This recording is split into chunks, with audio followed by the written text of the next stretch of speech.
Good afternoon. My name is Steven, and we're here with Ava, Enrique, and Dena.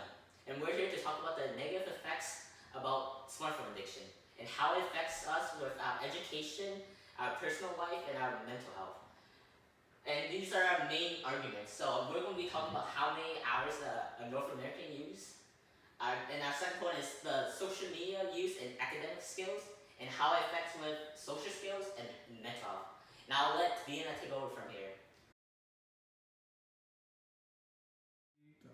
So our first argument today is about how smartphones affect our academic studies.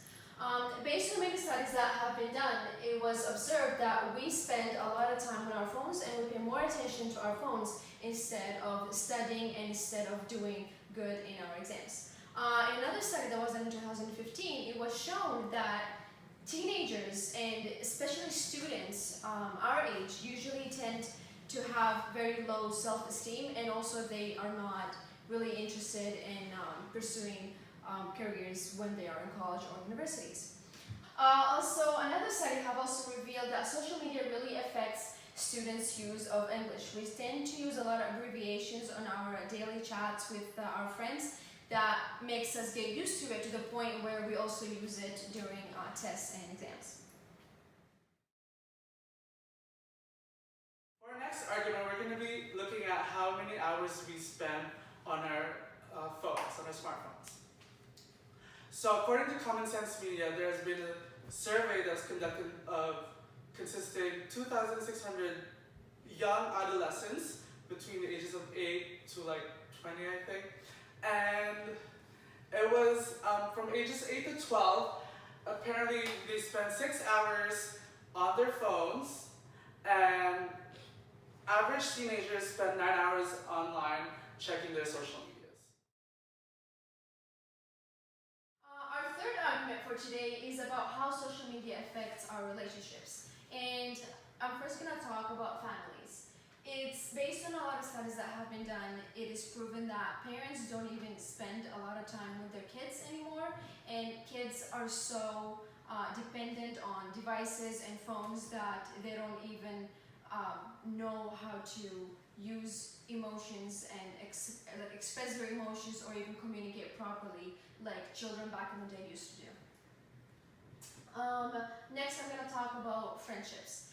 Nowadays, friends use texting more than talking on the phone or even meeting each other face to face, which as human beings, it's making us lack communication skills.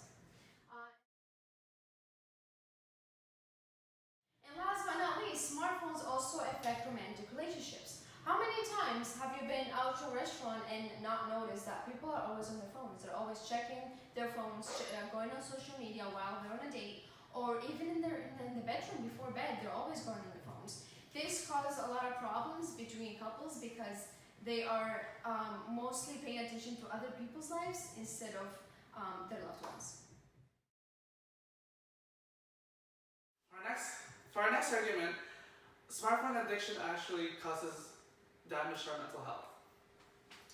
And smartphone addiction among teenagers result into depression.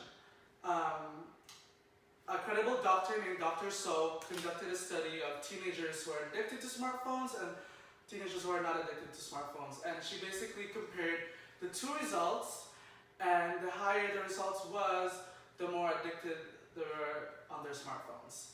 And the more addicted you were, the more likely you'll be suffering from mental illness. So there are chemical imbalances on our brain revealed, and so there's these two chemicals called GABA and GLX, and there's a specific ratio that plays a part in our mental health. And if there's an imbalance between the two, you can quite point out the disorder in your mental being, such as depression and anxiety and etc. To conclude with Eric Andrew's article, we have seen a dramatic increase in the amount of people using their phones recently. It's taken a toll on our education and our future career choices as well. Our family, our friends, and our relationships have been feeling neglected because of this. Our mental health, along with our anxiety and depression, have been increasing in stats, and it's time for us to make a change and feel grounded in our